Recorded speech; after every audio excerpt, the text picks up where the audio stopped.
Olá, amigos, estamos juntos mais uma vez para o nosso estudo em grupo nas obras de André Luiz, Os Mensageiros. Hoje vamos estudar o capítulo 46, Aprendendo Sempre.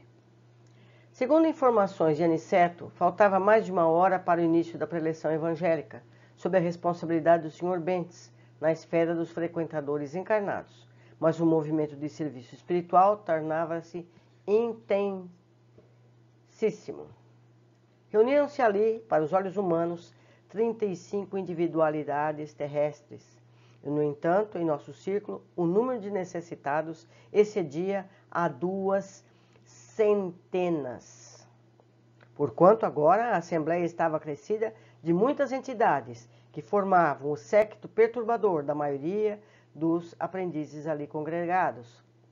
Para elas, organizou-se uma divisão especial, que me pareceu constituída por elementos de maior vigilância, visto chegarem quase obrigatoriamente acompanhando os que buscavam socorro espiritual sem a indicação dos orientadores em serviço nas vias públicas.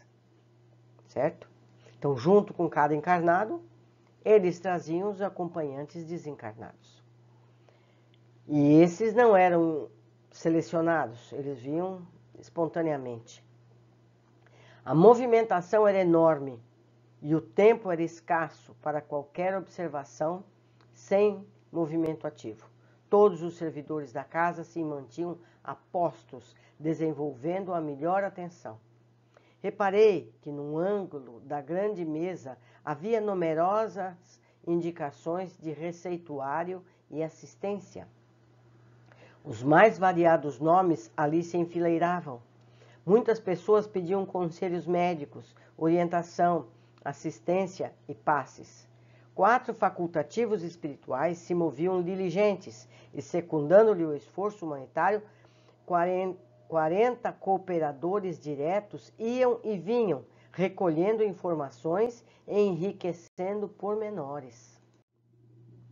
Aproximando-nos do grande número de papéis nominados, e enquanto curiosamente buscava examiná-los, Aniceto explicou: temos aqui a indicação das pessoas que se afirmam necessitadas de amparo e socorro imediato.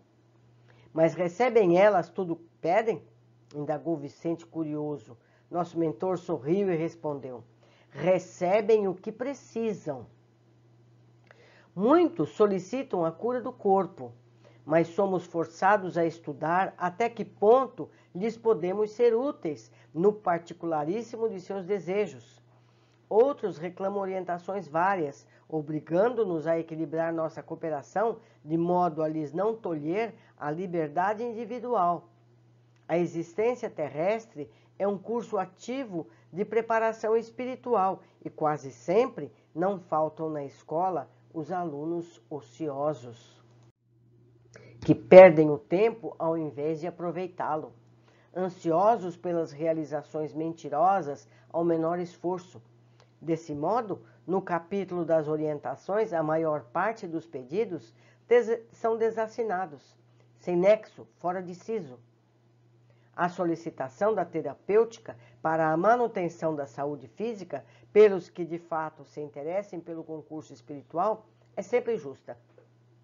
Todavia, no que concerne a conselhos para a vida normal, é imprescindível muita cautela de nossa parte, diante das requisições daqueles que se negam voluntariamente aos testemunhos de conduta cristã.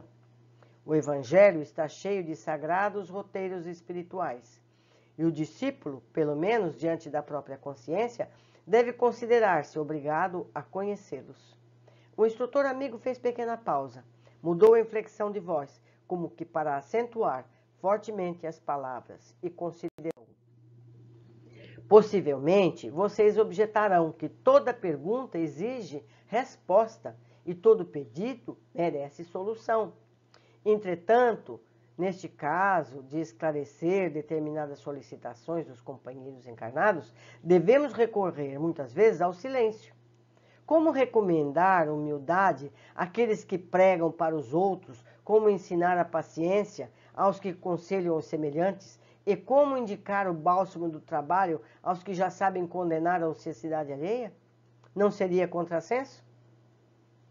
Ler os regulamentos da vida para os cegos e para os ignorantes é obra meritória, mas repeti-los aos que já encontram plenamente informados não será menosprezo do valor do tempo? Isso cabe para nós todos, meus amigos. Alma alguma, nas diversas confissões religiosas do cristianismo, recebe notícias de Jesus sem razão de ser. Ora, se toda condição de trabalho edificante traduz compromisso da criatura, todo conhecimento do Cristo traduz responsabilidade. Cada aprendiz do Mestre, portanto, está no dever de observar a consciência, conferindo-lhe os alvitres profundos com as disposições evangélicas. Vicente, que escutava com grande interesse, aventou. No entanto, ousaria lembrar os que formulam semelhantes pedidos levianamente. Sim, elucidou Aniceto sorrindo, mas nós não podemos copiar-lhes o impulso. Os desencarnados e os encarnados, que ainda abusam das possibilidades do intercâmbio entre as esferas visíveis e invisíveis ao homem comum, pagarão alto preço pela invigilância. Nesse caso, perguntei respeitoso, como corresponder aos pedidos de orientação? Alguns raros, esclareceu nosso orientador, merecem o concurso da nossa elucidação verbal, na hipótese de se referirem aos interesses eternos do espírito, quando isso nos seja possível. Entretanto, quase sempre, é indispensável nada responder de maneira direta, auxiliando os interessados na pauta dos nossos recursos em silêncio, mesmo porque não temos grande tempo para relembrar a irmãos encarnados certas obrigações que lhes não deviam escapar da memória para a felicidade deles mesmos.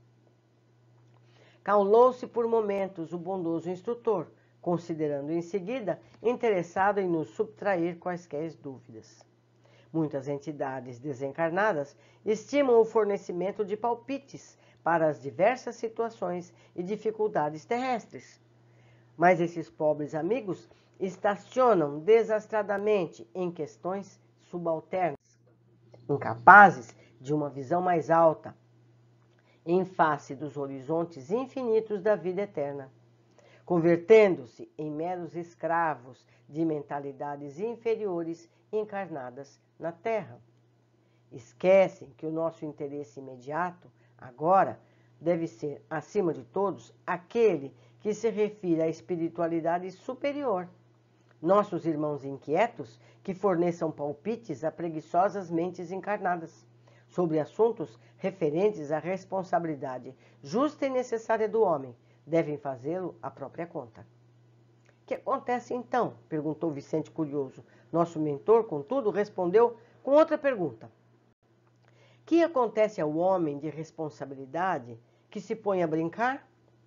Nesse instante, um dos clínicos espirituais, aproximando-se, foi gentilmente saudado por Aniceto, que lhe disse, depois de apresentar-nos: disponha da nossa colaboração humilde. Aqui estamos na qualidade de médicos itinerantes, prontos ao concurso ativo. Vem de nosso lar? Indagou o nosso novo companheiro respeitosamente. Sim, respondeu Aniceto prestativo. Pois bem, considerou ele, é possível estimarei receber-lhes o auxílio após a reunião, para 2 casos urgentes. Trata-se de uma jovem desencarnada hoje e de um agonizante meu amigo. Sem dúvida, acentuou nosso orientador solícito, aguardaremos as suas indicações. Ah, foi só puxão de orelha hoje. Quantos de nós não estamos nas condições que ouviram as reprimendas? Não é verdade? Precisamos reler esse capítulo, cada um de nós, e ver onde nos enquadramos e procurarmos correção adequada ao nosso caso. André diz que faltava mais de 1 hora para começarem as explanações evangélicas. Vimos no capítulo anterior que os tratamentos foram feitos antes. Concluímos, então, que as atividades nos centros espíritas começam muito antes do horário marcado para os encarnados. Vimos que todo o espaço é preparado, higienizado e protegido por faixas magnéticas bem antes. Acredito que muitos espaços destinados ao culto e socorro deva permanecer constantemente preparado e seguro. André explica que estavam na sala umas 35 pessoas, mas no plano espiritual contavam 200 de espíritos buscando socorro ou aprendizado. Portanto, amigos, nunca imaginemos que as nossas reuniões sejam pequenas, ou mesmo sem nenhuma pessoa presente. Os espíritos lá estão nos esperando, seja para um esclarecimento ou ajuda aos seus problemas imediatos. André detalha que ali estavam também espíritos perturbadores e que para este havia espaço determinado para não incomodarem os demais. Esses eram quase obrigados a entrar, pois estavam ligados aos que vinham buscar auxílio, ou seja, espíritos que incomodavam os encarnados e eram tratados também. Então, uma pessoa tem um transtorno espiritual qualquer, tem companhias que colaboram com esse transtorno, quando ela se dirige ao centro espírita, essa companhia é carregada, entre aspas, junto. Então, o encarnado vai se tratar, vai ouvir a preleção, vai ouvir orientação, mas esse espírito agregado pode tumultuar tudo.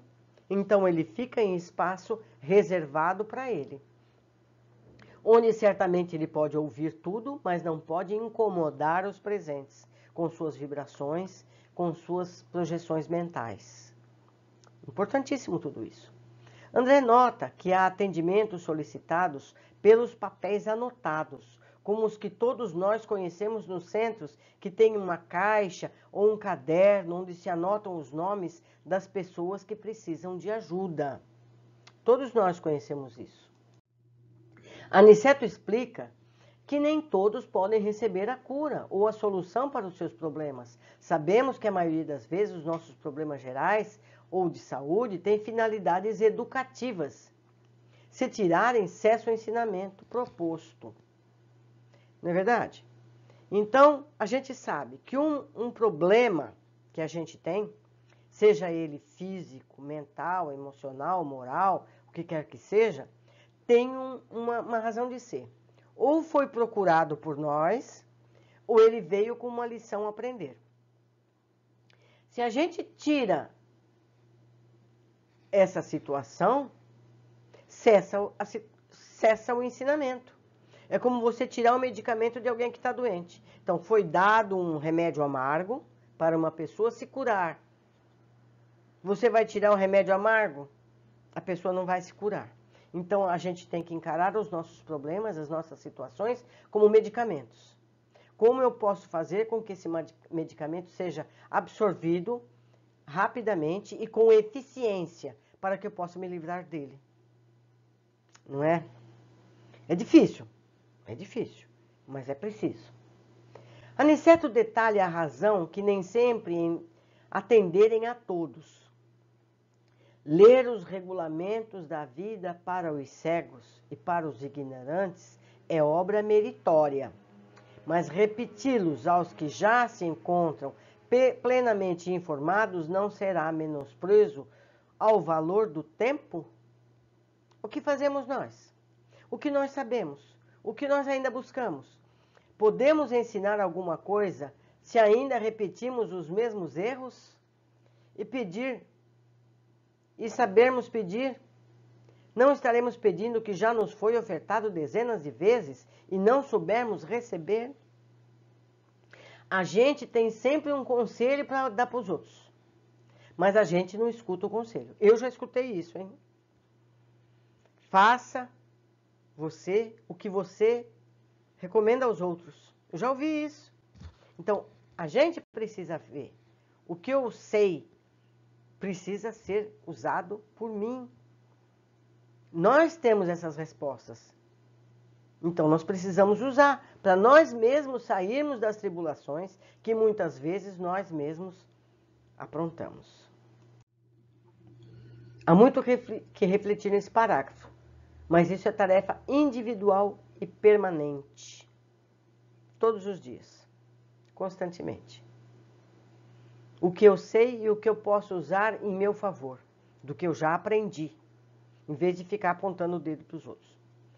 Quando questionado por Vicente sobre como responder aos que seguem perguntando o que já deveriam saber, Aniceto diz: não temos tempo para ficar recordando lições que já deveriam estar sabidas. A espiritualidade é muito ocupada com tarefas constantes e urgentes. São muitos a serem atendidos por socorros urgentes em todos os níveis. Portanto, pedidos que nós mesmos podemos resolver devem mesmo ser ignorados por eles. Vamos amadurecer. Essa questão é fundamental. Porque, como eu já disse antes, num outro comentário, num outro capítulo, a gente parece bebê chorão. É pedir, pedir, pedir para solucionar tudo que o papai dá. Não é bem assim. Nós já estamos preparados para suprir as nossas necessidades e, ainda mais, ajudar os que não sabem o que nós já aprendemos.